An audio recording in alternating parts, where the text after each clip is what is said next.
दोस्तों नमस्कार, मैं अजय पत्रकार। देखिए उद्धव ठाकरे का नया कारनामा। अपने मरहूम पिताजी की उनकी सिखाए हुए रास्ते से, उनके बनाए हुए नियम कायदे कानून, उनके सपनों को बिल्कुल रौंद रहे हैं और अपनी माटी, अपनी जन्मभूमि, अपनी पार्टी, सब कुछ को सत्यानाश करने में लगे हुए उद्धव। उनकी पहचान मिटाने के, पार्टी भी ख़त्म कर दी, पार्टी के लोग भी उन्होंने।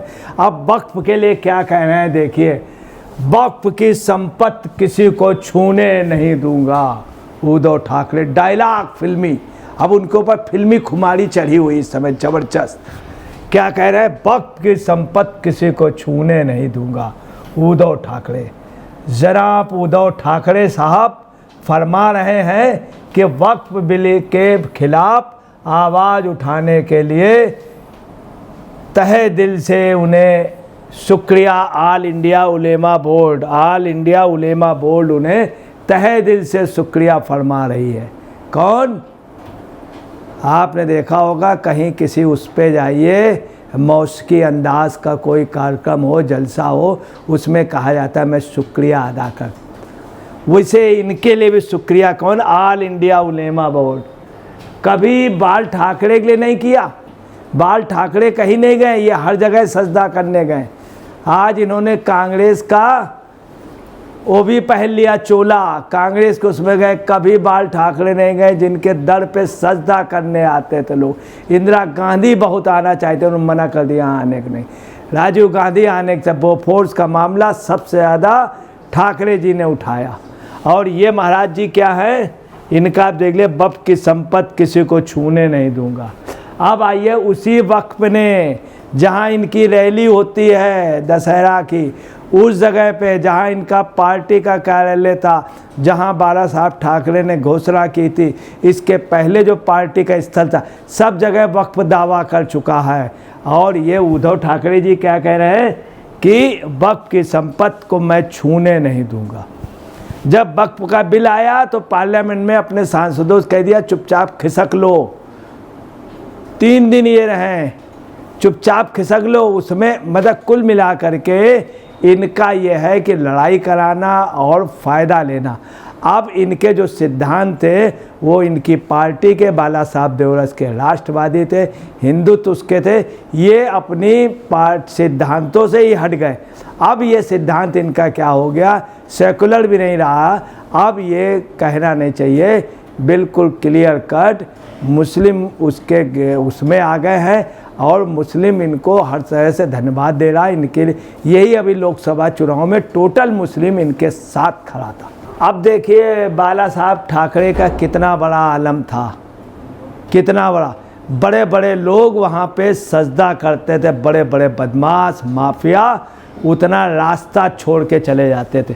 मैं आपको बता रहा हूँ कि रंजन शाही जी ने IAF के हैं, कारगिल वेटरन के, और इन्होंने एक ट्वीट किया। बॉम्बे ब्लास्ट पे एक मूवी आई थी जिसको बाला साहब ने पूरे महाराष्ट्र में रिलीज़ नहीं होने दिया था, पूरे महाराष्ट्र में रिलीज़ नहीं होने। जब एक प्रेस रिपोर्टर ने बाला साहब से पूछा कि इसमें शिवसेना का हाथ दिखाया गया है, इसलिए बाला साहब ने कहा नहीं, इसलिए नहीं कि बाला साहब ने कि उसमें शिवसेना का हाथ दिखाया गया, वो मैंने इसलिए मना कर दिया है। क्यों? बाला साहब का जवाब था नहीं, मूवी के लास्ट में मुझे माफ़ी मांगते हुए दिखाया गया, इसलिए ऐसे थे टाइगर बाला साहब ठाकरे, जिनको नमन, ये रंजन शाही जी। अब देखिए आप, अगले ने ये कहा कि उनको ये चीज़ सपने में नहीं सोच सकते थे। एक काल्पनिक दृश्य बनाता, काल्पनिक दृश्य को भी वो नहीं देख सकते थे, ना किसी को कल्पना करने दे सकते थे। ये बाला साहब ठाकरे का जज्बा था। एक काल्पनिक दृश्य में दिखाया गया था जिसमें बाला साहब जी हल्का सा एक्सक्यूज़ कर रहे, बोले नहीं ये मंजूर नहीं। इनको क्या मंजूर है? वक्फ की संपत्ति पे कोई हाथ नहीं लगा सकता। एक गाना नहीं था, इस देश की सरहद को कोई छू नहीं सकता। ऐसे ये देश की सरहद तो भूल गए। बाला साहब ठाकरे को उसमें नारा लगता था रैली में, दशहरा रैली में, एक ही बात कहते थे, इस देश की सरहद को कोई छू नहीं सकता। और ये जनाब उनके ये पूत, हालांकि हम तो पूत कह रहे हैं मगर पूरे महाराष्ट्र में उन्हें कपूत कहा जा रहा। ये क्या फरमा रहा है, वक्फ की संपत्ति को कोई छू नहीं सकता। वो कहते थे इस मुल्क की सरहद को कोई छू नहीं। कितना बड़ा अंतर है आप देखिए। अब देखिए आपको एक बहुत सनसनीखेज बात बतला दें कि वक्फ बोर्ड के पास हिंदुस्तान में कितनी जगह है, 9.40 लाख स्क्वायर हेक्टेयर किलोमीटर इतनी वक्फ के पास संपत्ति है पूरे हिंदुस्तान में, जिसमें मैं आपको बता रहा हूँ असम की, बंगाल की, तमिलनाडु की, केरल की, कई जगह की संपत्तियां लक्षद्वीप की नहीं जोड़ी गई हैं। बंगाल गवर्नमेंट ने आंकड़ा नहीं दिया ठीक से और केरल की गवर्नमेंट ने आंकड़ा नहीं, 9.40 लाख है। इतने में इससे छोटा पाकिस्तान है वक्फ के पास जितनी संपत्ति, 8.81 लाख स्क्वायर किलोमीटर पाकिस्तान। वक्फ की संपत्ति हिंदुस्तान में जितनी है उसमें दुनिया के 40 मुस्लिम कंट्रियां उतने में समा सकती हैं।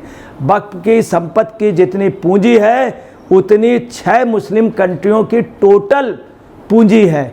इतनी पूंजी का दुरुपयोग हो रहा है, वास्तव में मुस्लिम समाज आम नहीं कर पा रहा है।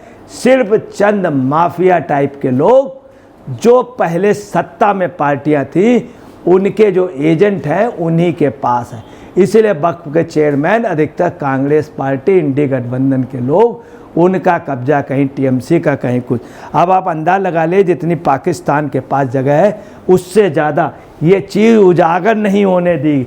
अब देखिए बाला साहब ठाकरे किस में बैठते थे, महाराजा कुर्सी जमती थी, मीडिया कहता था आप उसमें बैठ जाइए तब फ़ोटो खींच रहे। इनको बैठा दिया जाता है तो फ़ोटो ठीक से नहीं आती है, सिंहासन अच्छा लगता है, ये खराब लगते हैं। अब बाला साहब ठाकरे जब बैठते थे तो सिंहासन आपसे फपता था कि एक व्यक्ति बैठा हुआ।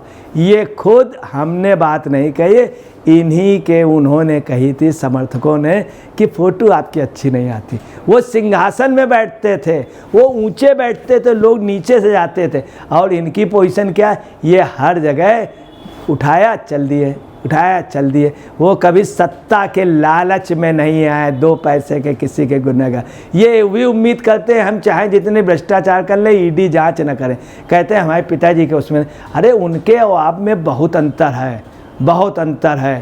कहना नहीं चाहिए कि लोग कहते हैं, महाराष्ट्र में कहावत कही जाती है कि औलाद न दे तो अच्छा, दे तो ठीक ठाक दे, पूरे देश में कही जाती। अब देखिए क्या नट बोल्ट, ये ट्वीट में इन्होंने क्या बोला है।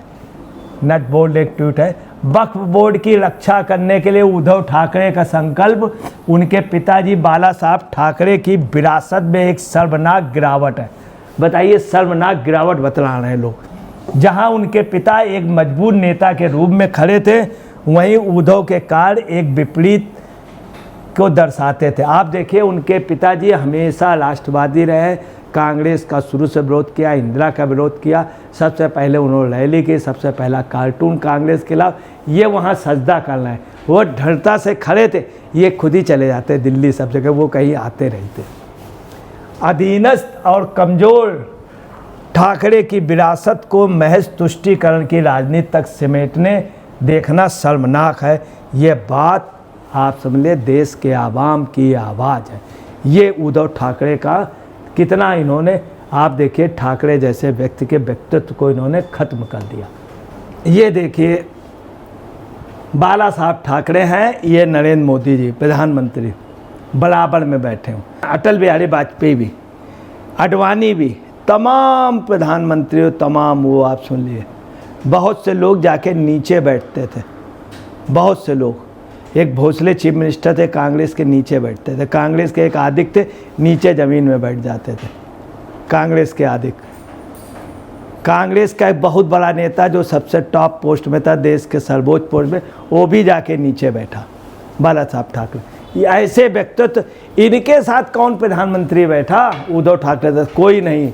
अब देखिए कलिंग ने ट्वीट में क्या क्या, भगवान बिन औलाद रखे और ऐसा औलाद किसी को न दे।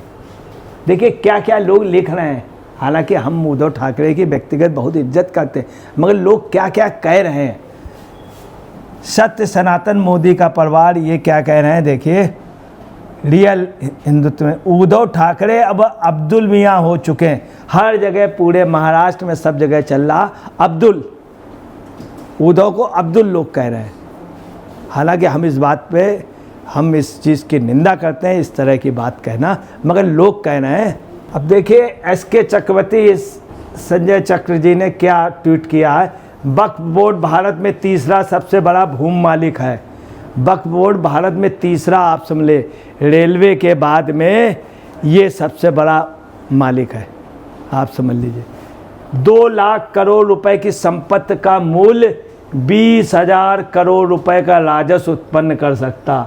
2 लाख करोड़ रुपए की संपत्ति 20,000 करोड़ रुपए का राजस्व आएगा, देश के डेवलपमेंट में लगेगा, तो हम दूसरी इकोनॉमी पे आ जाएंगे। दूसरी इकोनॉमी पे, अमेरिका और जापान की इकोनॉमी पे हम टक्कर लेने लगेंगे।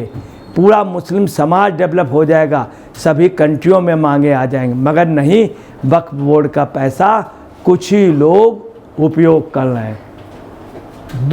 20,000 करोड़ रुपए के राजस्व उत्पन्न हो सकता है। इतना राजस्व एक साल में होगा, तब देखिए कितना देश डेवलप हो जाए। 2 लाख करोड़ रुपए की संपत्ति। कांग्रेस ने वास्तव में केवल इस अल्पसंख्यकों की मदद की है। वक्फ अधिनियम 1955 को 1995 को निरस्त किया जाना चाहिए। वक्फ ने गुजरात में बेट द्वारिका पे एक द्वीप पर अपना दावा किया था। यही नहीं, वक्फ ने पूरा दावा किया था। बंगाल के चीफ मिनिस्टर का घर, मुख्यमंत्री आवास, विधानसभा, गवर्नर हाउस, तमाम उस पर वक्फ का दावा है। वक्फ का दावा। क्या ममता जवाब देंगी? ममता को जवाब देना चाहिए। अब आपको बताना है, कहना नहीं चाहिए सूरज न बदला चांद न बदला, बदल गया इंसान। वो तो गाना बात की बात हो गई, मगर इस धरती में अगर सबसे ज़्यादा कोई बदल गया, जो सब कुछ जिसने आप समझ ले बदल दिया, अपना ईमान ही बदल दिया, अपनी ज़मीन, अपनी माटी, माँ बाप के सिखाए हुए नियम, सबको अगर बदल गया कोई बिल्कुल, तो वो सिर्फ उद्धव ठाकरे बदल गया। दोस्तों नमस्कार, मैं अजय पत्रकार।